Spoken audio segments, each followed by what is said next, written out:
I was stationed in San Diego for like 2 years between, I mean, a year and a half, really, when you think about it, not really long, between 2022 to 2025.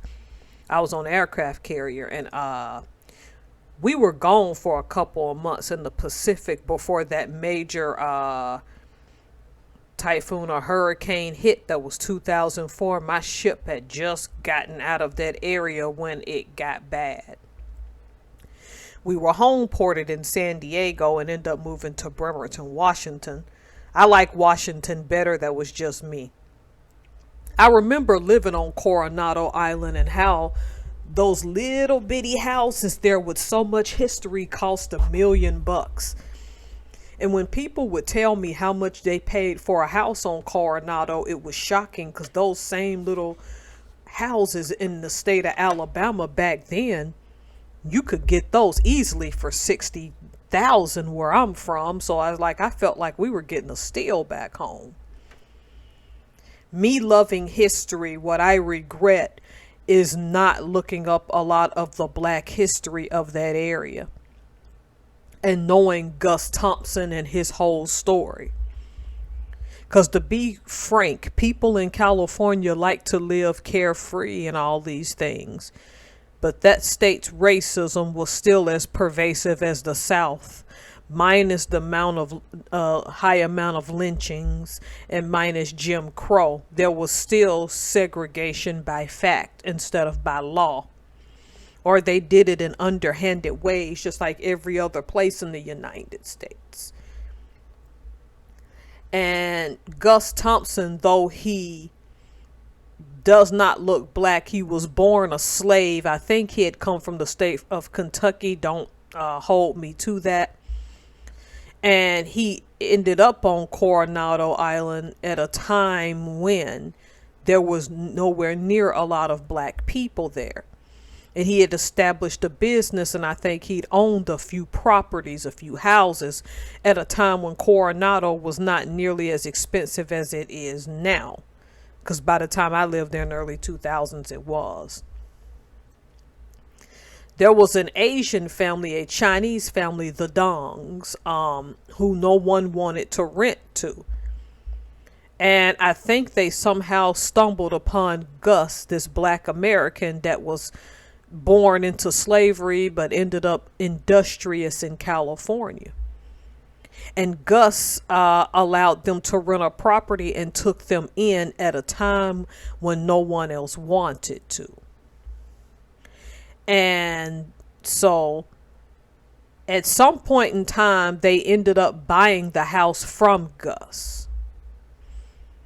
Well, recently, the Dong family sold that same house for $5 million. Not surprising given Coronado's history, right? Because that house is from the 1800s, I believe, or some houses there are still from the 1800s at least. The Dong family sold the house for $5 million and donated some of that money, a couple of mil, to San Diego State University, to I think the Black Resource Center. And this story is so telling at a time when there were sporadic stories of solidarity between the black American communities and what was emerging at the time as the Asian communities. I'm doing a special in November to show some, that whole month, to show some solidarity between the black and Asian communities, mostly in the United States, but throughout the world. But prior to the model minority myth, these stories existed, okay? There was once upon a time a solidarity between the two communities.